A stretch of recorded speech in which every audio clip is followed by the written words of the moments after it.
आज आपको दिखाऊंगा कि दिन रात हिंदू मुसलमान करने वाले और कैसे गंदगी उगलने वालों की मुंह पर कालिक पुती है।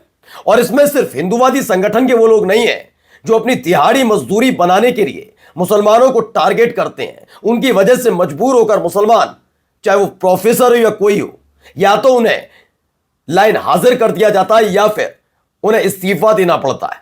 उनके तो मुंह पर कालिक पुती पुती इस देश के वो मीडिया वाले भी, जिनका सीधा टारगेट हिंदू मुसलमान होता है, उनका भी मुंह काला हो गया है। कैसे, देखिएगा खबर, बहुत बड़ी खबर है आज की। मुंह काला करने वाला कौन है, क्या आदेश आया जिसके बाद अब ये मुंह छिपाते फिर रहे हैं, सारे के सारे शुतुरमुर्ग बन गए।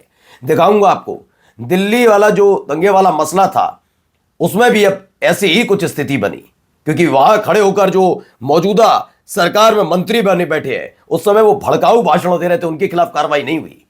लेकिन अब एक एक करके कई युवक और बरी कर दिए गए उस मसले से जुड़े हुए। सोचिए उन्होंने क्या क्या नहीं झेला होगा। दिखाऊंगा उत्पातियों का झुंड हलाल और झटका मीट के बीच का अंतर बताने पहुंचता, जबकि उनका काम पढ़ना लिखना है। वो एक छात्र संगठन से ताल्लुक रखते हैं, लेकिन आजकल पढ़ाई लिखाई में रखा ही क्या है। हम तो भैया उत्पाती बनेंगे तो दिहाड़ी मजदूरी मिलेगी, शायद यही। दिखाऊंगा कैसे कल तक महिलाओं को गंदी गंदी गाली बकने वाले और वृंदावन की गलियों में घूमकर तमाशा करने वाले अब हथियार उठाने की अपील कर रहे हैं।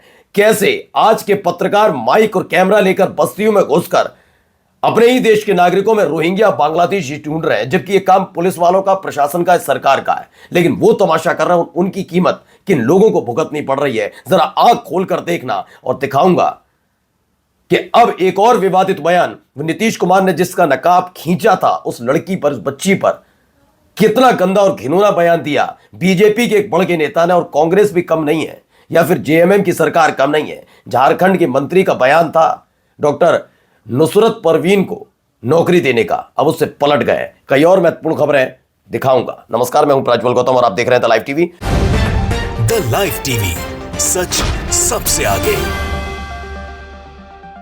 सबसे पहले यह खबर देखिए, तस्वीर देखिए। यह तस्वीर बहुत ज्यादा महत्वपूर्ण हो जाती है।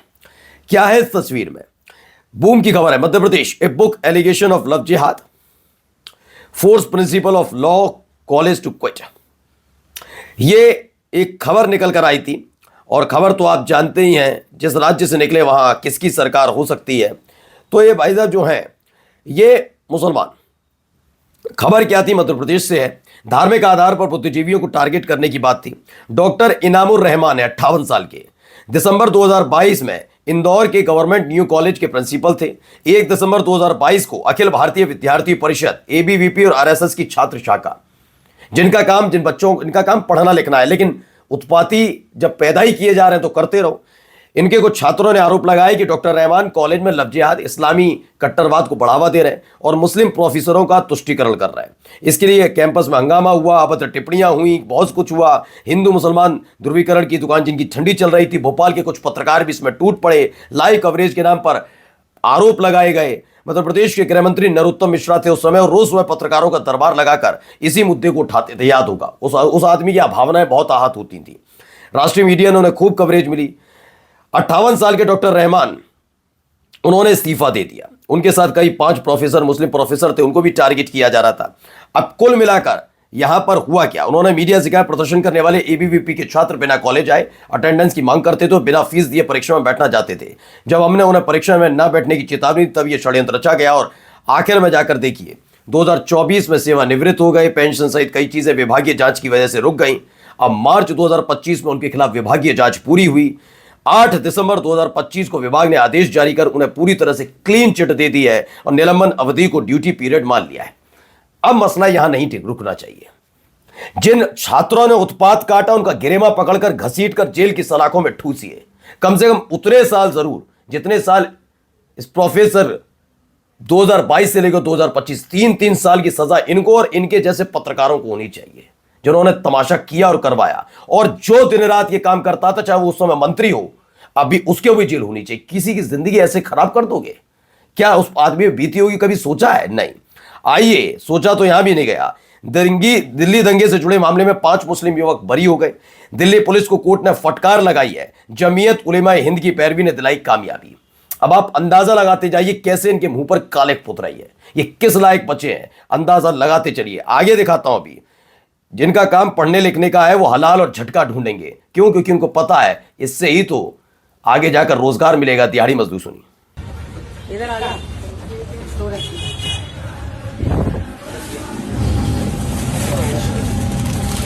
लाल सर्टिफाई कैसे है चीज़ें? लाल सर्टिफिकेशन भाई मैनेजर कौन है इसका? एक बार भाई आइयो। भाई मैनेजर हो आप? इधर आओ। ये लाल सर्टिफिकेशन इस पे है, ये सारी आइटम यहाँ कैसे बिक रही है? बता आप अपने स्टोर में कैसे? बिल्कुल बताइए सर। लाल सर्टिफिकेशन बताना, मतलब बताओ पहले इसका मतलब बताओ। आप लव जिहाद को सपोर्ट करते हो? आप आतंकवाद को सपोर्ट करते हो? लो, आतंकवाद से जोड़ दिया डायरेक्ट। जबकि हलाल सर्टिफिकेट वाला मसला जो है वो उत्तर प्रदेश में होता तो मैं भी मानता है कि सरकार की तरफ से आदेश आया, लेकिन इनको मालूम है आगे जाकर इनका रोजगार वगैरह कुछ होना नहीं है। बोलने के तरीके से पता लगा है कितने ये वक्त देते होंगे यूनिवर्सिटी में पढ़ाई लिखाई में, कितना दिमाग लगाते होंगे। तो अनपढ़ों की जमात रोजगार की तलाश में ये तमाशा करने निकल पड़ी थी। खबर है दिल्ली विश्वविद्यालय की दुकानों में हलाल सामान की बिक्री होते देख बिफरे हिंदू संगठन के कार्यकर्ता, और ये कार्यकर्ता पढ़े लिखे हैं, इन्हें कौन समझाएगा। वाकई सही बात है। अब आते हैं जो पत्रकार हाथ में माइक और कैमरा लेकर घूम रहे हैं बस्ती बस्ती और ये साबित करने के लिए जुटे हुए हैं रोहिंग्या बांग्लादेशी। आप अपनी हरकतों की करतूतें देखिए। ये देखिए, ये 3 तस्वीरें हैं, ये जरा इन तस्वीरों को देखते चलिए क्या हुआ इनके साथ। केरल में छत्तीसगढ़ के प्रवासी मजदूर राम नारायण बघेल की बांग्लादेशी होने के शक में पीट पीट कर हत्या कर दी गई। किसकी? राम नारायण बघेल की। वो 31 साल का व्यक्ति था, राम नारायण बघेल। उसको बताया तुम भाई कौन हो? बांग्लादेशी हो। जबरदस्ती आरोप लगाए, मुसलमान भी नहीं। इस मामले में 5 आरोपी पकड़े गए। कौन? मुरली प्रसाद, अनु, विपिन, आनंदन। और ये सारे के सारे कौन है? हिंदू। और खास बात क्या है इसमें आप जानते हैं? इनको देख के साफ पता लगता है दिन रात जो भी काम करते होंगे उसके बाद मोबाइल देखते होंगे और आप जैसे पत्रकारों को देखते होंगे कि बस्ती बस्ती घुस के तमाशा करते हो आप लोग, तो थोड़ी शर्म कर लो। ये बात मुझे भी पता है, तुम लोगों को भी चैन नहीं है, तुम भी यही चाहते हो तमाशा चलता रहे, व्यूज आते रहे, कैसे भी करके कमाई चलती रहे, दूसरे की जान जाए तो जाए। अगर ऐसा नहीं है तो ये तमाशे बंद क्यों नहीं? क्योंकि ये काम तुम्हारा नहीं, ये काम पुलिस का, प्रशासन का, सरकार का है। अब आ जाइए यहां पर, यहां अलग तमाशा जारी है। क्या है यहां पर भी? तो ये होगी हर जगह, सबने ठेका लिया है भाई। खाएगा पिएगा कौन, नाम कौन रखेगा दुकान का, कैसा रखेगा, क्या होगा, ये सारी तय कर रहे हैं हिंदुवादी संगठन के लोग।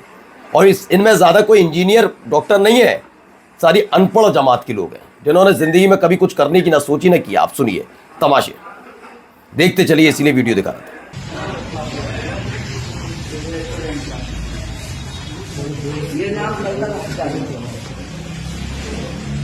फर्स्ट एंड लास्ट नाम के नाम पे कुछ नहीं बना हुआ, राम के नाम पे, हमारे भक्ति के नाम से अगर मीट मिलेगा तो नहीं मिलने देंगे। आज बहुत शांति से है, बिल्कुल शांत रूप में सब लोग आए हुए हैं। यहाँ जितने लोग हैं किसी कोई नहीं कहेगा, लेकिन कल तक हमें ये नाम नहीं मिलेगा। अच्छा मैं बताता हूं उसमें क्या है, आपको शायद ना समझे। राम के नाम पर मीट नहीं बिकने देंगे, ओके। आज शांति से आए हैं पर कल तक ये नाम नहीं होना चाहिए, ओके, अच्छी बात है। उत्तर प्रदेश के शाहजहांपुर में 17 दिसंबर को एक हिंदुवादी संगठन के सदस्यों ने रामपुरी जायका नाम के एक मुसलमान की नॉनवेज रेस्टोरेंट पर छापा मारा। किस नाम से? रामपुरी जायका। पहला, इन अनपढ़ जमात से मैं पूछना चाहता हूं, रामपुरी जायका कहते हैं तो रामपुर से सारे मुसलमानों को हटाइए, क्योंकि रामपुर में तो राम है। पहला। रामपुरी चाकू, चाकू से दिक्कत नहीं है क्या? चाकू से दिक्कत नहीं होगी ना, है ना? चाकू किस चीज के लिए काम आता है? बहुत खून वून साफ करने के लिए काम आता है या किसी को उद्धार करने का काम आता है? नहीं ना, ठीक। जो बंगाली होते हैं उनसे भी जाकर पूछ लेना, क्या बलि देने वालों से आप पूछ पाएंगे कि वो हिंदू है या नहीं हिंदू है? बलि भी तो दी जाती है हमारे यहां, तब याद नहीं आता। बलि किसके लिए दी जाती है, क्यों दी जाती है, जरा वो मुझे बता दो आप, क्यों दी जाती है बलि? जाओ जाके कह दो। लेकिन मुझे मालूम है ना, इन सब की औकात हैसियत उतनी है जितनी ये दिखते हैं, उसके बाद इनकी घिग्गी बंध जाती है। जैसे ये भी लोग देख लो, जरा इनको भी जरा सुन लो। जय श्री राम। जय श्री राम। हमें पता है कि बिना तांडव के हिंदू राष्ट्र नहीं बनेगा। और भाई इसके साथ साथ ना जय श्री राम के साथ महादेव का नाम हर हर महादेव भी कहना पड़ेगा और हाथ में फरसा भी उठाना पड़ेगा। अगर तुम सोचो ना सर पे भगवा पगड़ी बांध के अगर तुम घूमोगे हिंदू राष्ट्र बनाओगे तो ऐसे ही बनेगा। आपको हिंदू राष्ट्र बनाने के लिए भगवा आतंकवादी भी बनना पड़ेगा। भगवा आतंकवादी बनना पड़ेगा। फिर कल अगर किसी ने कह दिया भगवा आतंकवादी, याद है कांग्रेस के समय उठा था तो बड़ी दिक्कत हो रही थी, बीजेपी को भगवा का अपमान। अब इनमें से कितनों की गिरफ्तारी आप कर पाएंगे? ये आपके सनातन को बदनाम कर रहे हैं, भगवा आतंकवादी कह रहे हैं। सुन लो कान खोलकर बीजेपी वालों, और इतनी भी शर्म हो, क्योंकि आप कांग्रेस के उस बयान पर तो बड़ा उछल जाते थे, यहां कुछ कर नहीं पा रहे। ये लफंगे कभी इधर कभी उधर घूमकर यही तमाशा करते हैं। जाओ जाके कुछ बिगाड़ लो, क्योंकि तुम्हारा उद्देश्य पूरा कर रहे हैं। क्या यही वजह है कि बीजेपी शासित राज्यों में तमाशा इन्होंने खुल के किया। अब आते हैं डॉक्टर नुसरत परवीन पर, जिनका नकाब खींचने का ऐतिहासिक काम मैं बिल्कुल कहूंगा, क्योंकि इस देश की गोदी मीडिया से लेकर महिला पत्रकारों से लेकर बीजेपी के नेताओं तक ने सपोर्ट किया। तो वो ऐतिहासिक काम करने वाले नीतीश कुमार जो थे, उनको लेकर भाई साहब आए हैं। इनका भी ज्ञान सुनो, ये बीजेपी के नेता है। इनसे पहले संजय निषाद की हरकतें देख ली। डॉक्टर नुसरत का कनेक्शन दिल्ली बम ब्लास्ट से, बीजेपी नेता है, नाम क्या है? सीपी सिंह। नीतीश कुमार के हिजाब विवाद के बीच झारखंड में बीजेपी नेता सीपी सिंह का एक विवादित बयान सामने आया, जिस महिला डॉक्टर का सीएम द्वारा हिजाब खींचा गया था। सीपी सिंह ने उस डॉक्टर का दिल्ली ब्लास्ट से कनेक्शन होने का शक जताया। उन्होंने कहा, मुझे यह लगता है कि इस डॉक्टर का कनेक्शन दिल्ली में लाल किले के पास हुए बम ब्लास्ट से तो नहीं है। ऐसे आदमियों को तुरंत यहां से नेतागिरी छुड़वाइए, क्योंकि आपके यहां तो पार्टी का प्रवक्ता भी हाईकोर्ट का जज बन रहा है। इस आदमी को तुरंत ईडी, सीबीआई, खुफिया एजेंसियों की जिम्मेदारी दो। यह आदमी बहुत तेज आदमी लग रहा है, लेकिन इसको छुपाओ मत। कोहिनूर है तुम्हारे यहां का कि इस तरह का बयानबाजी महिलाओं पर करता है, क्योंकि तो आपने कर्नल सोफिया कुरैशी को नहीं बख्शा तुम्हारे नेताओं ने। तो इस आदमी को कोहिनूर की तरह रखो और जांच एजेंसियों में भेजो, जो आदमी देखकर पहचान जाता है क्या है। और खबर यही नहीं है, अभी आपको दिखाता हूं ये भी खबर।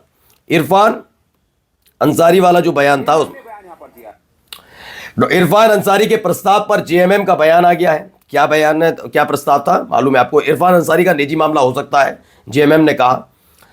ये सरकार का मामला नहीं है। ये ऑफर दिया गया था इरफान अंसारी जो स्वास्थ्य मंत्री हैं झारखंड के, और उन्होंने 3 लाख रुपए मतलब नौकरी का सीधे सीधे दे दिया था। अब ये जेएमएम पल्ला झाड़ ले, नहीं, ऐसा कोई नहीं है, हमारी तरफ से उनका निजी मामला हो सकता है। तो निजी मामला वाला मसला भी सामने आ जाता है। आप अंदाजा लगाइए इस देश के अंदर कैसे कैसे पलटी मारते हैं। तो उम्मीद ये मत जताइए कि सिर्फ मसला बीजेपी शासित राज्यों का है, चाहे वो झारखंड हो या हिमाचल प्रदेश, हमने सब देखा है। नमस्कार।